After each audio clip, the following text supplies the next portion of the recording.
Hey guys, what's going on? In today's episode, we're going to be going over something that's a little bit different than what we've covered in a previous video. Today we're going to be going over split toning, and what we covered previously was known as color shifting. In color shift, we pinpointed a specific color within the photograph and changed it to another color to give us a little bit different vibe.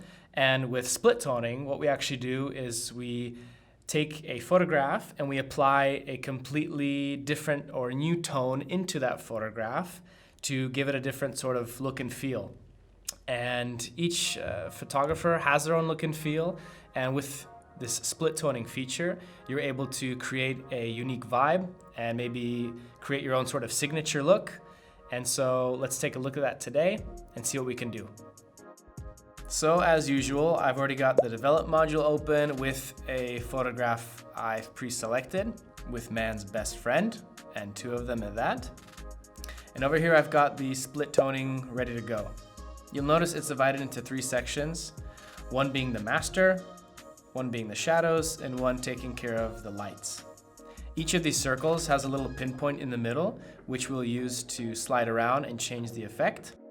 And each of these circles have their own individual tabs in case you want to have a different sort of UI. So master has its own, shadows has its own, and lights has its own.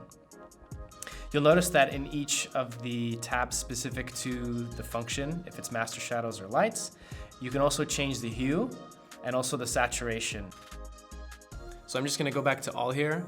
And what exactly does each of these wheels do? Well, for the master wheel, it applies a new tone over the entirety of the picture itself, like this.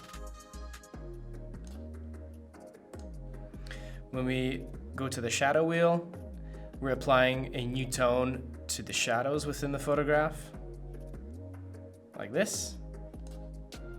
And lastly, in the lights wheel, when we move this around the color wheel, we're applying a new tone to all the lights within the photograph. So having this feature, you can see that we have endless possibilities of what we can do with the photograph. So time to come up with something. I would like to make this photograph look a little bit more vintage.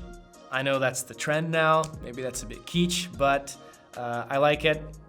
You don't have to. And I'd like to apply a few different tones to this photograph to give it that retro look. So let's try that out. Okay, to start things off, I'm gonna move towards the lights. And I'm going to move more into the blues here, but you might know that currently today as the turquoise bar color. Okay, I think that's good enough. And here in the shadows, I'm going to move to, maybe you guessed it, towards the oranges, kind of a teal and orange, if you will. And I think that's good right there. Okay, so we introduced two new tones into this photograph and we give it a slightly different vibe.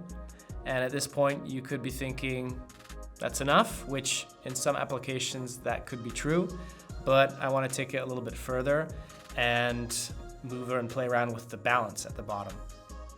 So the balance ratio slider is located right here. And what the balance ratio slider allows us to do, and what it tells the program to do, is that when we move it towards the lights and towards the shadows, we're simply telling Zoner what should be counted into the shadows and into the lights. And in this situation, I'm going to stay right here towards the shadows.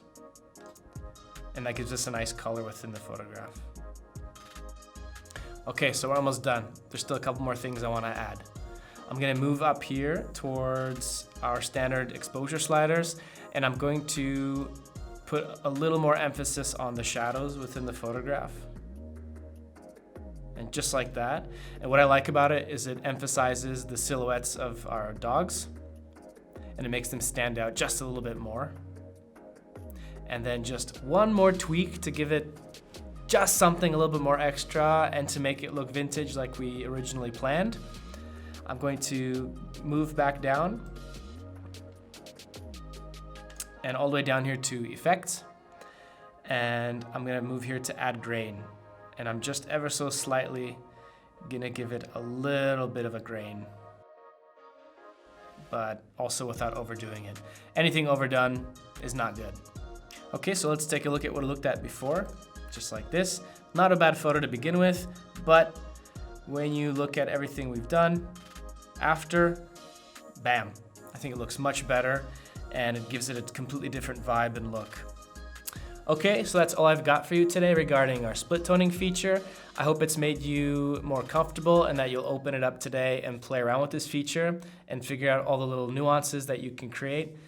And if you'd like to learn more about the subject, I'm going to be including a link below in the video from my colleague Yarda, who's responsible for our magazine.